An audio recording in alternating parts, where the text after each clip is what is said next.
வணக்கம் மக்களை. என்னுடைய இந்த விரலில் ஒரு சின்ன கருப்பாக ஒரு புள்ளி தெரியுது பார்த்தீங்களா?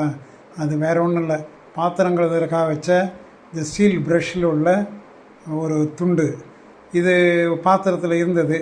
முதல்ல அதை நான் ஏதோ புள்ளி இருக்குன்னு நினச்சிட்டு கண்டுக்கிறாமல் விட்டுட்டு அதில் ஓட்ஸை போட்டு கலக்கிறதுக்காக நான் ரெடி பண்ணி இன்னொரு பாத்திரத்தை அடுப்பில் வச்சுட்டு தண்ணி ஊற்றி காய வச்சு இதை போட்டப்புறம் அந்த புள்ளி அப்படியே இருந்துச்சு. என்னடான்னு பார்த்து தடவை எடுத்து பார்த்தோம்னா அந்த ஸ்டீல் ப்ரஷ்ஷுடைய ஒரு துண்டு இருக்குது. ஆக கவனம் இல்லாமல் வேலை செஞ்சேன். சப்போஸ் ஒருவேளை இந்த இது கூட இந்த பீஸ் ஓட்ஸோடு கலந்துருக்கும்னா என்ன ஆகும் பாருங்கள். ஸோ மிகவும் கவனமாக இருக்க வேண்டிய விஷயம். தயவுசெய்து மக்களே, ஒரு பாத்திரத்தை ஸ்டீல் ப்ரஷ் வச்சு தேய்ப்பவர்கள் மிகவும் கவனமாக செயல்படி கேட்டுக்கொள்கிறேன். நன்றி, வணக்கம். அதை பாருங்கள், அந்த விரலில் ஒரு கருப்பாக ஒரு புள்ளி தெரியும் பார்த்தீங்களா? அவர் சின்ன ஸ்டீல் ப்ரஷ்ஷோடைய ஒரு துண்டு.